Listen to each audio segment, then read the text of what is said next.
माँ, माँ, क्या आप काम पर जा रही हो? हाँ बेटी, मैं काम पर जा रही हूँ। कोई बात है क्या? माँ, मुझे पपीता खाने का बहुत मन कर रहा है।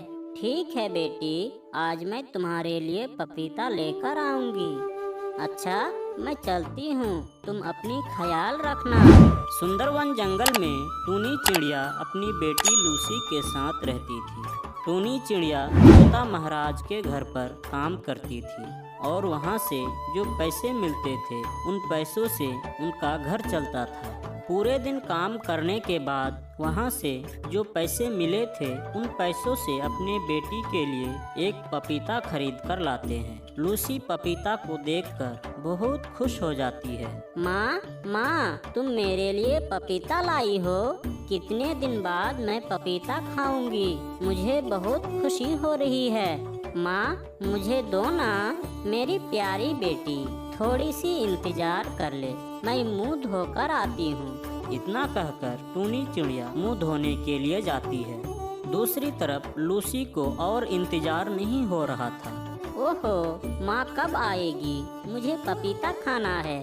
मैं थोड़ी सी पपीता लेकर खा लेती हूँ, फिर माँ के आने के बाद ज्यादा खाऊंगी। लूसी लालच में आकर एक तरफ से थोड़ी सी पपीता लेकर खा लेती है। फिर पपीता खाने के बाद लूसी का पूरा शरीर काला पड़ जाता है और वहीं पर बेहोश हो जाती है। तभी वहाँ पर टूनी चिड़िया आ जाती है। लूसी को ऐसी हालत में देखकर टूनी रो पड़ती है। लूसी बेटी, तुम्हें क्या हो गया?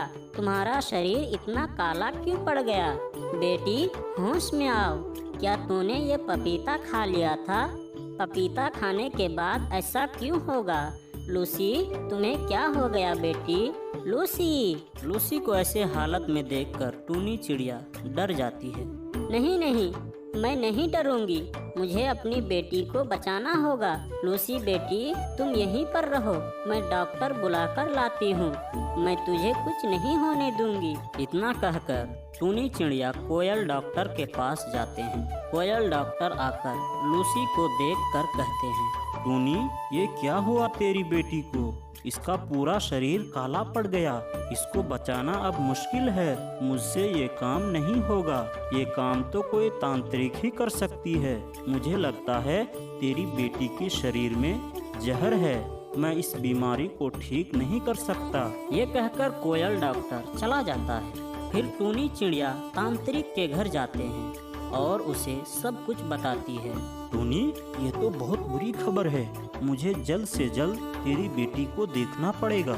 इसके बाद टूनी तांत्रिक को लेकर उसके घर जाते हैं। देखिए ना, मेरी बेटी को क्या हो गया? मेरी बेटी के लिए कुछ कीजिए ना, मैं इसका माँ हूँ। इसके अलावा मेरा और कोई नहीं है।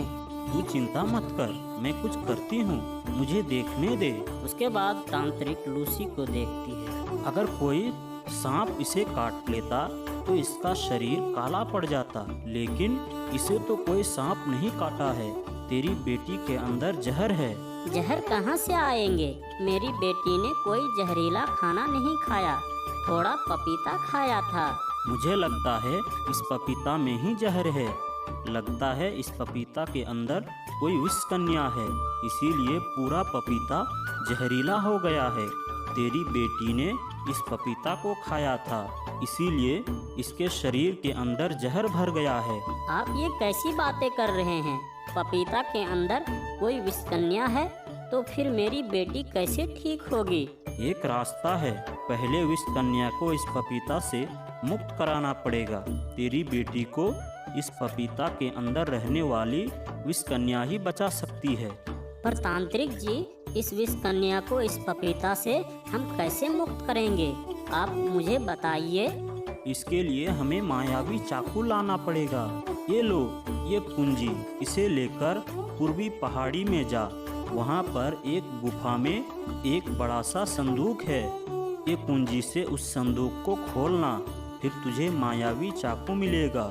उस मायावी चाकू के मदद से अगर इस पपीता को 4 टुकड़े कर दो तो हमें विष कन्या को मुक्त करना आसान हो जाएगा। इतना कहकर तांत्रिक चला जाता है। टूनी चिड़िया उस टूनी को लेकर पूर्वी पहाड़ी के ओर चलने लगते हैं। थोड़ी समय बाद वहाँ पर पहुँच जाती है। अरे ये गुफा के अंदर बहुत अंधेरा है, मैं अंदर कैसे जाऊंगी? इतना कहते ही गुफा के अंदर रोशनी छा जाती है। टूनी खुश होकर गुफा के अंदर जाती है और फिर संदूक को भी देख लेती है। फिर टूनी कुंजी से संदूक को खोल लेती है और मायावी चाकू लेकर घर आती है। फिर टूनी चालाकी से 4 टुकड़ों में बांट देती है। तभी वहाँ से विषकन्या मुक्त हो जाती है और उड़ने लगती है। मुझे बचाने के लिए आपका बहुत बहुत शुक्रिया। एक तांत्रिक की वजह से मैं बहुत समय से इस पपीता में कैद थी। तुम्हारी वजह से मैं आज़ाद हो गई हूँ। मुझे बताओ मैं तुम्हारे लिए क्या कर सकती हूँ? मैं हूँ जादुई विषकन्या, मैं तुम्हारी हर इच्छा पूरी करूँगी। मुझे आपसे बस यही विनती है कि आप मेरी बेटी को ठीक कर दीजिए। देखिए ना, इस पपीता को खाने के बाद मेरी बेटी बीमार पड़ गया और मेरी बेटी को ठीक कर दीजिए। ठीक है, तुम चिंता मत करो, मैं तुम्हारी बेटी के शरीर से तुरंत जहर निकाल देती हूँ। इतना कहकर विषकन्या लूसी के शरीर से पूरा जहर निकाल देती है। फिर लूसी चिड़िया पहले जैसी हो जाती है। माँ, मुझे क्या हुआ था?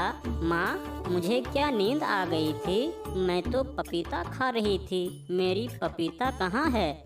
मुझे पपीता दो माँ। लूसी मेरी प्यारी बेटी, तू ठीक है ना? तुझे कुछ नहीं हुआ था? विषकन्या, आपका बहुत बहुत शुक्रिया। टूनी, तुमने भी मेरी जान बचाई है। तेरी बेटी पपीता पसंद करती है, मैं अभी उसे पपीता लाकर देती हूँ। फिर विषकन्या जादुई करके तुरंत लूसी के सामने बहुत सारा पपीता प्रकट कर देती है और एक सुंदर गुड़िया भी दे देती है। उसके बाद विषकन्या वहाँ से चली जाती है और टूनी चिड़िया अपनी बेटी के साथ हंसी खुशी जिंदगी बिताने लगते हैं। तो दोस्तों, इस कहानी से क्या सीख मिलती है आप कमेंट करके ज़रूर बताएं। धन्यवाद।